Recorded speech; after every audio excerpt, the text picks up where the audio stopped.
Hello, hello. Today we are going to be examining the White Voice clip from Sorry to Bother You from Boots Riley. This film came out in 2018 and it basically centers around a telemarketer that learns to harness the mystical power of his white voice. And so this is the first scene that he's introduced to it, and we're going to kind of go into the deeper implications of this comical but serious topic. You too. Use your white voice. Man, I ain't got no white voice. Oh, come on, you know what I mean. You have a white voice in there, you can use it. It's like when you pulled over by the police. Oh, no, I just use my regular voice when that happens. I just say, back the fuck up off the car and don't nobody get All hurt. right, man, I'm just trying to give you some game. So right off the bat, we are introduced to the white voice as a means of gaining power or getting an advantage. So he says, use it to make more money at this job, and then he uses an example and says, it's like you're getting pulled over by the police. And Cassius very sarcastically responds by saying that, he uses his regular voice and threatens the cop. We know this is not true because, unfortunately, this is a very sad reality for people of color, especially black men, where if they are pulled over by the police, they have to make sure that they say everything correctly, and even if they don't, it can still sometimes mean their life.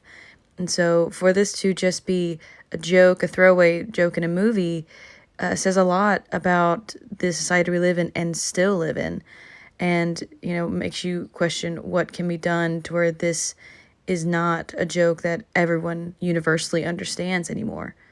And to expand upon what I just said, the black men have to make sure that they say everything correctly. Who decides what is correct in our society? Who decides what answer is good enough and who decides if they're telling the truth? It's the police officers in the moment, and the broader topic, it is the dominant culture, it's white culture that deems certain behaviors or certain phrases incorrect.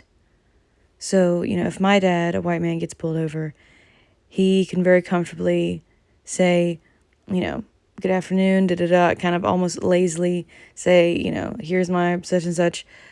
This is not the reality for people of color, especially black men.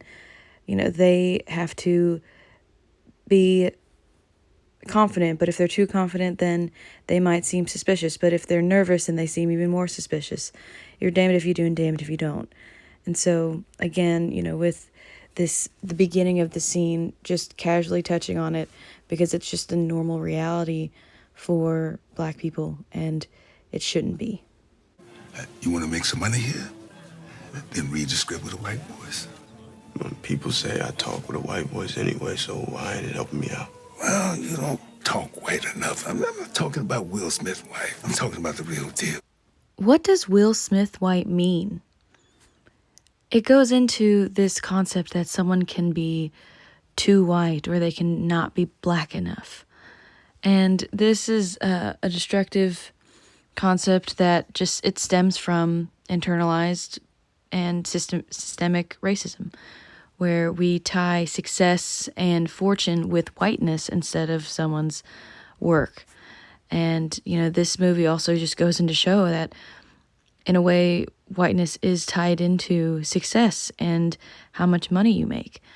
And so by him saying, he's talking about the real deal white voice, like he's even saying that Will Smith wouldn't cut it, that Will Smith is still not the level of success that they need, that he needs to have a stereotypical white voice. Like this young blood. Hey, Mr. Kramer, this is Langston from Regal View. I didn't catch you at the wrong time, did I?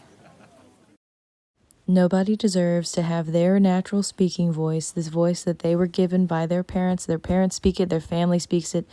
No one should be told that that voice is not respectable, it's not professional, and it's not likable. No one should have to change their voice to be respected as a person. And this scene and clip really highlights that this is a reality for people of color.